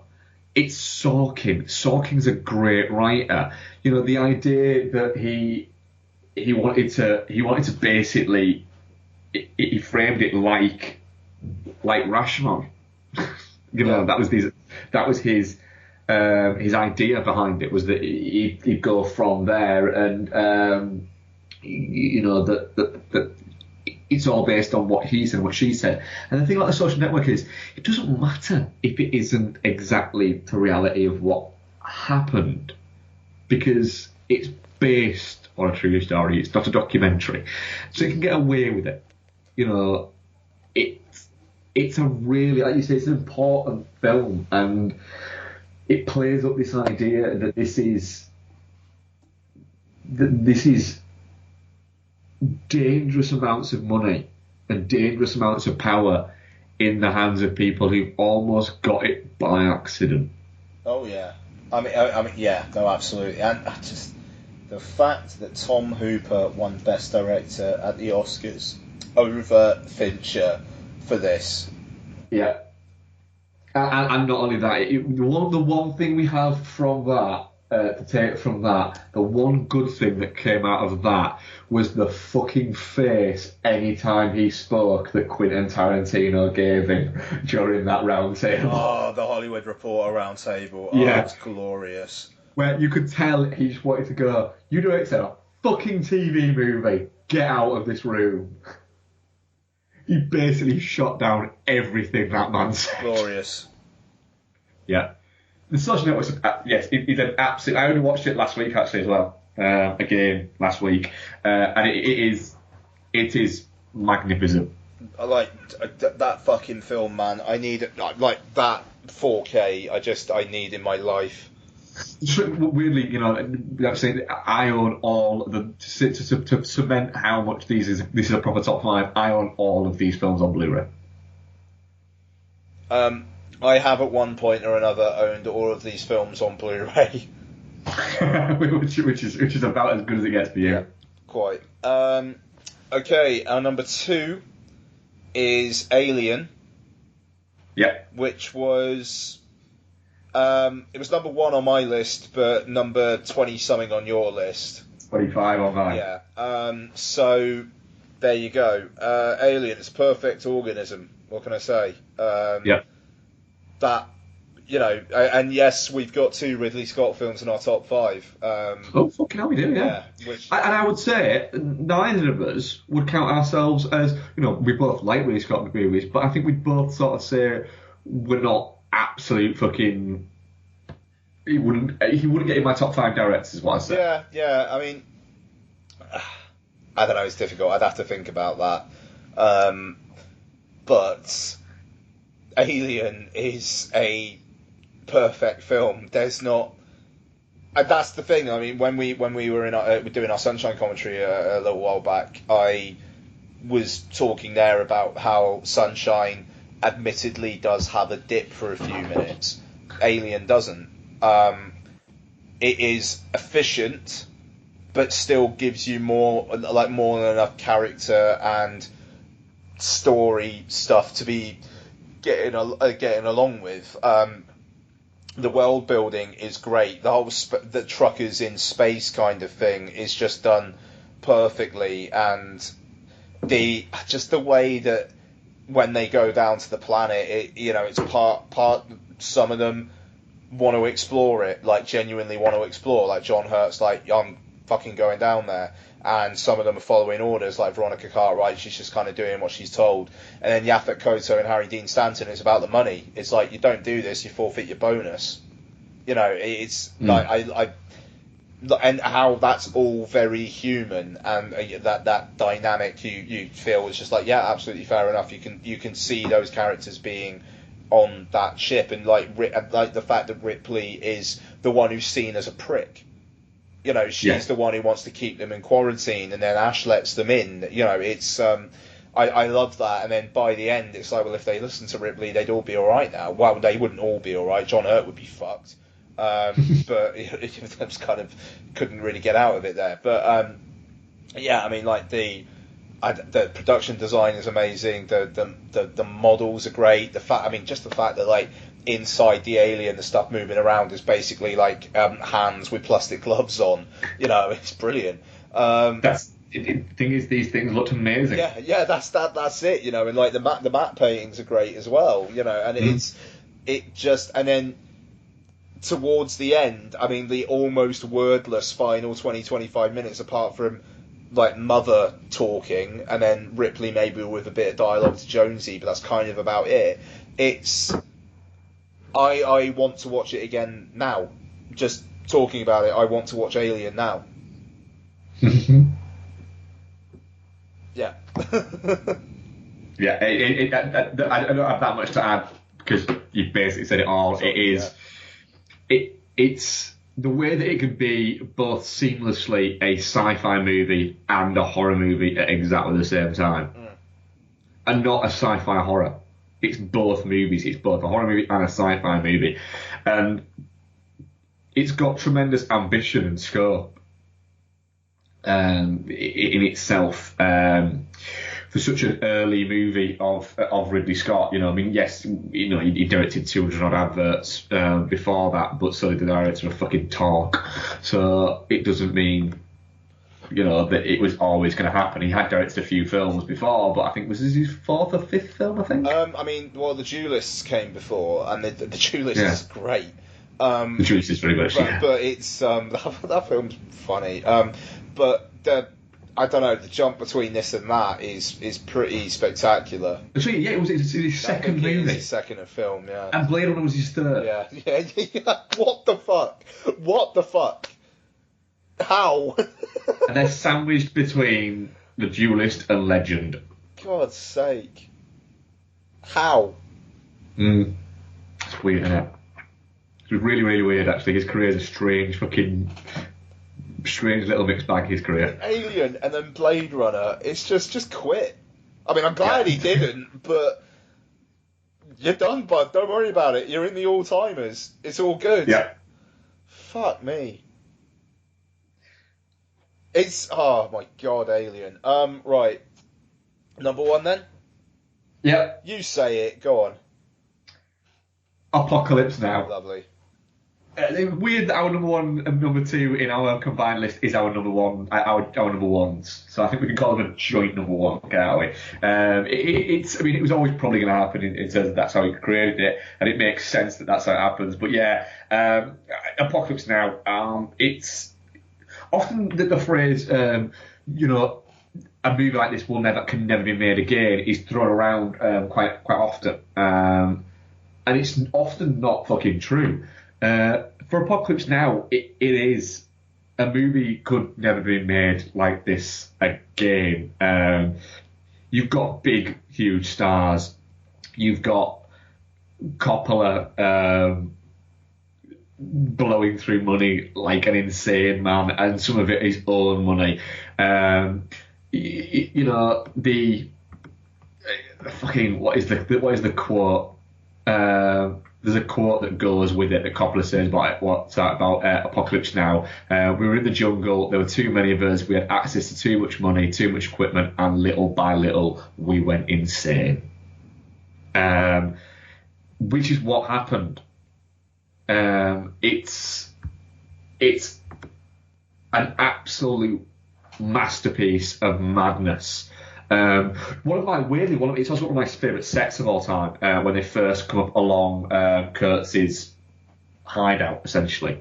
Oh, with all the heads. They're all like waiting for them outside. Yeah. One of my favourite sequences actually in the film though is when Willard gets off the boat and goes and says, "I'll meet you as we're coming round." And he's going through that little mini battle that's going on, and he's trying to ask who's in charge. Yeah. And he keeps getting give random people's name, including somebody who actually says it's you. I thought you were. Yeah. I thought you were. And it's just, it manages to be a Vietnam War movie that has nothing to do with Vietnam. It's not. I always in my brain always go, I don't even think Apocalypse Now counts as being a war movie. It's a movie about one guy going to find another guy and everybody going insane around him. Yeah. It's strange. My number one and my number two are two Vietnam movies that have nothing to do with Vietnam. That's true. Yeah. In fact, actually look at it now. In my top 11, there's 3 Vietnam movies. Actually, my top 11 films contains 4 movies where Vietnam is a key component, and only one of them is actually set properly in the Vietnam War. Nice. And that's Platoon. But yeah, it's just an absolute. It's magnificent. I've seen it on the big screen 3 times. I've seen each version on the big screen: the director's cut, the Redux, and the standard theatrical cut. Nice. I mean, I probably don't have much to add myself. Actually, it's just as a pure cinema experience, it's just a hell of a thing. I mean, I remember they a few months back they were trying to kickstart an Apocalypse Now video game and they didn't meet its target, even though Francis Ford Coppola was even on board. And it's a bit like, well, why do you need that? Like, it just, you don't. Why would you want to spend hours living in that world, like 20, 30 hours playing that game when you've just got this like 2.5, 3 hours depending on the cut you watch, like just pure distilled vision. I mean, that is what it is. It feels like Coppola's vision 100% on screen. Yeah. And, no one took it away from him. He did what he wanted to do, and he came out with this. And I cannot imagine how it must have been like watching it at the premiere or something, like after all the years of mystery around it, and obviously he didn't have the internet at the time, and then getting hit with this in the face. Yeah. Jesus. And then you've got Robert Duvall and Dennis Hopper delivering, iconic performances in supporting roles. Yeah, and it was a technological breakthrough as well, wasn't it? Wasn't it a very, very big moment in sound in cinema? Yeah, essentially, yeah. They developed a new sound system for it. Yeah, which, I mean, like you watch it on DVD or Blu-ray in a surround sound environment, you get that. It feels precision engineered for that kind of thing. It's it's spectacular, and again, that needs a 4K. Yeah. Apocalypse Now. I'm happy with that. I am very happy with that. Yeah. I'd be happier with Alien, but that was my number one. Like you said, it could be joint number one. It's fine. And to be fair, The Godfather and The Godfather Part 2 are probably really number one. Yeah. It's all good. I'm joshing. I need to watch Apocalypse Now again. We have lists We do have lists. We have lists coming out of our fucking ears. Right. Thank you very much to Steve Dickson for the for the request there. Give us some money. Right. Rick J. Kidd. Changes day to day, but here's my top 20. Apologies if I sound like I'm rushing through these, but it's because I kind of am, because we're running very long tonight. We are indeed. 20, Trainspotting. 19, Escape from New York. 18, The Godfather. 17, Miller's Crossing. 16, Rush. That's an interesting choice. 15, Once Upon a Time in America. 14, Aliens. Okay, you don't have Alien. I might not even read the rest of your list, Rick. Alright, I will. 13, Jaws. 12, Blade Runner. 11, Star Wars. 10, LA Confidential. 9, Pulp Fiction. 8, The Empire Strikes Back. 7, Dazed and Confused. 6, The Usual Suspects. Mark, you'll be pleased with this one. 5, High Fidelity. Yeah. 4, The Good, the Bad and the Ugly. 3, Raiders of the Lost Ark. 2, The Fellowship of the Ring. 1, Gross Point Blank. My man likes some John Cusack. Solid list. He's also asked a question, but I'm going to save that for next week. At Soul Tired Popcorn, I hope I'm saying that right. It's a top 12. 12 audition. Even though he says, hang on. Right, no, I don't know if it's a joke. Alright. Yeah. I'll just do it. 12 audition, 11 Some Like It Hot, 10 Sunset Boulevard, 9 Reservoir Dogs, 8 Le Grand Illusion, 7 Alien, 6 Halloween, 5 Modern Times, 4 Goodfellas, 3 Jaws, 2 Raiders of the Lost Ark, 1 Jaws. And he's put on the end of it as well, and Jaws. Solid. Rob T, Stupid Face Rob, top 5 here. I approve this top 5. 5 Jurassic Park, 4 Zodiac, 3 The Shining, 2 The Empire Strikes Back, and 1 The Thing, 82 version. And finally, at TGP73, it's our Star Wars correspondent. 10, one of our dinosaurs is missing. He has put a hurried top 10 in brackets. 9, Return of the Jedi. 8, Beauty and the Beast. 7, Payback. Yes. Fair enough. 6, Star Nice. Wars. 5, Jaws. 4, Phantasm. 3, Deep Red. 2, The Big Lebowski. 1, The Empire Strikes Back. All fucking power to you, Steve. Oh, power. Yeah, we did actually have one more as well, actually. Oh, shit, did we? Go on. Steve Dickson, the great SD. Oh, of course. Well, that makes sense. Yeah, go on. Number 5, Planes, Trains and Automobiles. Good choice. Number 4, Il Postino. Okay. Number 3, Blade Runner. Yeah. Number 2, Cinema Paradiso. And number 1, Gregory's Girl. Oh, that's right. You wanted to make it clear it wasn't Gregory's Girl 2. Yes. Very good. Very good. That was fun. Yes, that was fun. But it was fun. So, next week, we are going to be joined by noted Twitter film critic / contrarian, even though he's slightly toned that down these days. I've got a feeling if you put Andrew and Brad Porter in a room together, even though I've seen them in a room together, we have, yeah. Some sort of weird black hole would create. But no, actually we haven't. That didn't happen. It didn't happen, no. No. Andrew Jones is going to be joining us to discuss Alien Covenant, which I'm quite looking forward to, actually, I must say. And we'll probably have a normal show, probably be a normal length show as well. But dudeandthemonkey@gmail.com, at Ian Loring, at DudeFoz, at dudeandthemonkey. Steve, as I say again, give us some money. You owe us now.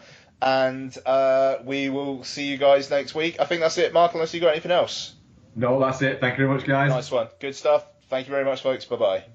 Bye.